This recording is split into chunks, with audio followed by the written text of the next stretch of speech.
Hello everyone, welcome to my Incredible Chess channel. Recently in European Team Club Cup tournament which was held in Serbia, our India's number one player Arjun Erigaisi has done phenomenal job as he crossed 2800 live rating.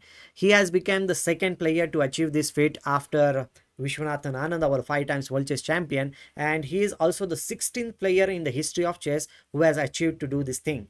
Quite incredible, isn't it? So do like this video, and we'll be looking at the game which actually helped him to cross the 2800 rating in the live section, you can say. And that game he played against Dmitry Andreikin. Very fascinating game, and I must say that he was playing very with a lot of determination, I can say, in this game. So let's get to the game and check it out how it all went.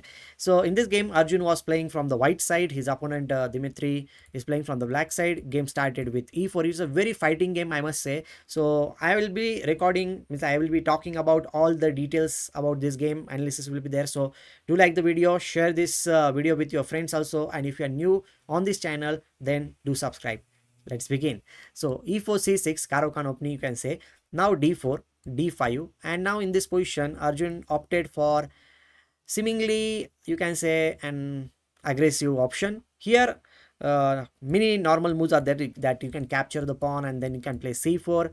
Another option is also there to play knight to c3, which is also the main line, you can say. And in this position they play bishop to f5, the knight goes behind, then bishop here, knight f3, then knight f6, and so on. Like, it's a very long variation, I will say. Bishop d3, and this is one of the main variations. But Arjun decided to play something else. He did not go for this main line. He decided to play advanced variation in Caro-Kann, which is a very challenging opening. And in this position, Andreikin decided to play c5, directly going for the center of the game. The d capture c5 was played by Arjun, and now he plays e6, attacking the pawn on c5. As we know that in the opening phase, strong players focus on the center and rapid development of their pieces. So here Arjun says, like, okay, if you want to capture the pawn on c5, you can capture it. I'm not going to play bishop to e3 right now. Maybe in future he will be going for that thing. He plays a3. The point of a3 is that at any moment, like, you can capture on c5. So if he wants to play b4, he can play it and kick this bishop away with a tempo, and by doing that thing, bishop will also be having one diagonal, you can say, on this a1 to h8-1. Okay, so here before playing b4 move, Arjun decided to play knight to f3, then f6 was played, attacking the pawn on e5. Now he goes for b4 move, attacking the bishop. Bishop moves to e7 square, and now he plays bishop b2, further supporting the pawn on e5 because it was under attack, you can say. And now in this position, okay, I really think that the game could have been much more stable if knight c6 was played in this position. But Andreikin decided to play a5, going for the b4 pawn. And now here he pushes the pawn to b5 square, controlling the c6 square. And now black is not having that c6 square for the knight, which I think like was very natural square for the knight. But okay, anyway, he plays knight d7, attacking the pawn on e5, and now he simply plays bishop d3. He's saying, like, if you want to capture the pawn on e5, you can go ahead with it. I will continue with my development. So black also decided to complete his development because he has not yet castled in the position. So the knight on g8 needs to come in the game. So from where will you bring it? Knight h6. And if anybody attacks the knight on h6, it can definitely go to f5, or nf7 is also one of the options in the position. So he plays queen e2, indirectly putting pressure on e6 pawn. So his opponent Andreikin goes for the castle, and now he simply plays one move which opens up the position. Means, of course, like, he had the option to castle in the position, but I think like that would have been a very normal position which black was aiming for. So in order to break in the center of the board, he goes for c4 move. His idea is to capture on d5. Okay, now Andreikin plays knight f7, attacking the pawn on e5 with 1, 2, and 3 pieces, you can say. And instead of doing anything about the pawn on e5, he goes for the pawn on d5. C captures d5. That was the main point of playing c4. Now his opponent captures on e5. He also goes for the captures. Multiple captures happen on the board here. And after all these captures, Arjun plays a very interesting move. He says that in this position, he has not yet developed his one piece. that is the knight on b1 square, and he needs to get that piece in the game. But if he just plays that move, then the pawn on d5 can be captured. But he doesn't just stop that, oh, I need to do something with the pawn on d5, or I should capture the pawn on e5, something like this. He actually means you cannot really capture the pawn on e5 because bishop f6 and your rook on a1 will be hanging. I'll just show you. Queen captures e5. If you play that move, then bishop f6 is coming. And if you try to play queen h5, trying to be a little bit smart, you can say, here in this position there are two options. Either in this position we can simply play g6 and inviting bishop into g6, capture, and bishop g7. I think white doesn't have pieces to attack on black's king any further, and the sacrifice will not be that much working.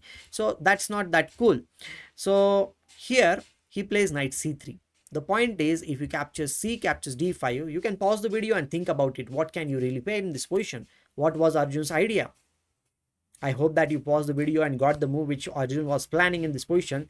That was knight captures d5. The point is, you cannot capture back the knight because bishop c4 is coming and your queen will be pinned in this position. So you cannot really do that thing. So here he plays bishop to c5. Okay, and after bishop c5 he simply castles because the pawn on f2 was under attack by two pieces. Okay, fair enough. Now black plays bishop to e6, attacking the knight on d5. Now he brings back the knight because it was under attack. Now he plays bishop d4, attacking the rook on a1.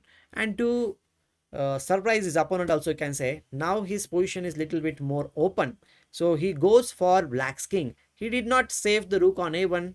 He says like, I want to go for your king. So he plays queen h5 in this position. The point is, if you capture the rook on a1, he will not capture queen into h7. In this position, he'll play bishop captures h7 check, because we don't really want this flying square, you can say, where king can just fly away. King h8 is the only move, and now we play bishop g6. Again a check, king g8 is the only move. Now queen h7 check and mate. So the rook on a1 is not actually free. So you have to take care of your king. But what will you play?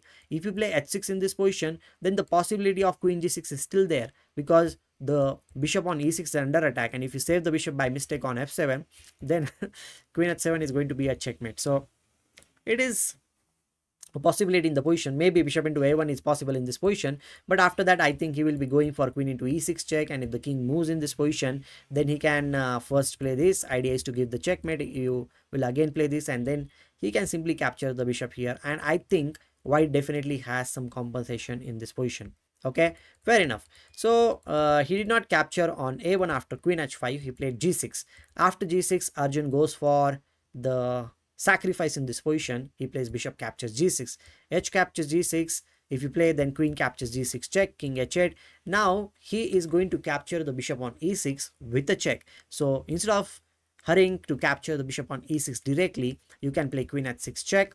King g8 is the only move. Now queen captures e6 check, and wherever you move the king, after that Arjun can simply save his rook to maybe d1 square or c1 square, and I can assure you that this is definitely a winning position for white. Okay, so here after bishop captures g6, he did not capture the bishop. He played queen to e7, supporting the pawn on h7.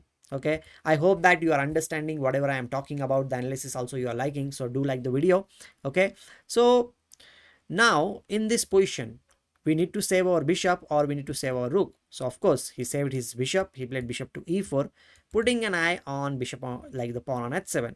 Now here in this position, bishop captures a1 is still possible, but his opponent did not go for the rook. He plays rook f4, attacking the bishop on e4.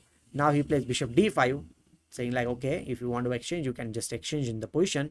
And now he plays rook a f8, bringing the another rook in the game and also putting some pressure on pawn on f2. So finally he says like, okay, I need to bring my rook in the game. So he plays rook a e1, and because bishop it captures e3 was one of the threats in the position. Now he plays king to h8, and now he plays g3, attacking the rook on f4. Now in this position, his opponent goes back with his rook for f6, and now he plays bishop captures e6, queen captures e6, and now he plays rook e2, further supporting the pawn on f2, and also preparing to play this rook here so that there will be some kind of threat, you can say. So black plays b6. He says like, okay, let me protect all my pawns and then I will go further. Now here Arjun says like, okay, I need to complicate the situation. So he plays knight to c2, attacking the bishop on d4. And as our pawn on f2 is well protected, we don't really worry about that pawn. So he plays bishop to b2, attacking the pawn on a3. Fair enough. He plays queen h4, putting an eye on the rook on f6. And now in this position he plays queen d5. After queen d5, the pawn on a3 was little bit weak, so he plays a4, supporting the pawn also with the queen. And now black thinks like, okay, I can go for rook f4, as you cannot really capture, because if you capture the rook, then the problem is rook g8 check is coming and you cannot really do anything. Your king is kind of stuck in the position. You have to bring the queen in, and after that I think it's very easy. We can just simply capture and game will go on. Black should be fine. So he did not capture the rook. He plays queen to h6, putting some pressure on both the rooks. And after queen h6, he plays queen to c4, attacking the rook on e2 as well as the knight on c2. So now in this position, Arjun plays queen h5, supporting the rook on e2. And now after rook 8 f5, he plays one very interesting move. Can you figure out what did he play in this position? Arjun came up with a very brilliant idea, because in this position the queen is under attack, and if you move your queen somewhere else, your rook on e2 will be hanging. Means you can give a check, but okay, but then in that position he can just simply come back with his rook. So instead of playing his queen, he comes up with a brilliant idea. He plays knight e3, counter-attacking threat. Here the rook on f5 is under attack, as well as the queen on c4. Here opponent goes for the liquidation. He captures the rook, miss queen on h5, then knight captures c4, rook captures c4, then rook captures b2, rook captures a4. You might say like, oh, Arjun lost the pawn, but what did he gain in return? Black's attack is completely gone from the board, and now it's his time to attack on black's king. Well, the position can be, you can say it's like almost equal in the situation. He plays rook to c2, trying to come on the 7th rank. Black is having equal number of pawns, you can say. Now he goes for e4. Fair enough. He brings the another rook in the game, rook to d1, and now this king needs to be careful. But black is not careful about his king. He goes for the capturing the pawn on b5, and now here comes rook to c7. Now black is suddenly under a lot of pressure, because the threat is to play rook d8, check and mate. He tries to save it with rook to g5, but the problem is now your rook is stuck with this king, and now he advances his pawn forward with h4. The rook on g5 is under attack, so he plays rook g4, and now here in this position he gives a check, king rook g8, and now he plays rook d7. The pawn on h7 is under attack, and rook h7 is a check and mate threatened. So he plays rook g4 once again. Now he captures the pawn on h7, king to g8, and now here he plays again this move. The idea is to play rook to d8, check and mate. Black plays king h8, and now it's time to attack the rook on g4. So he brings the rook forward, king g2, king h3 is the threat. Now he plays rook to b4, he plays king h3, attacking the rook goes behind, then h5, again further attacking the rook. He plays rook to g5, and now he further plays h6 in this situation. Now the position is almost lost. Black tries his last thing, like he plays rook to b1, trying to give some checks and all, but Arjun says like, no problem. If you want to give me checks, you can give. I'll play rook to h7, because if you give me check and king g2, even if you capture the pawn, the rook will be free, and if you don't capture the pawn, then it's simply winning position for white, because whatever move you play, rook d8 check is coming. After rook to g8, it's a simple check and mate. You can also queen the pawn and checkmate, and the game will be over. So that was the game which helped Arjun to cross 2800 rating. I hope that you enjoyed this game analysis, and we'll be meeting in the next video with something interesting. Till that moment, dhanyawad, thank you, bye bye, see you.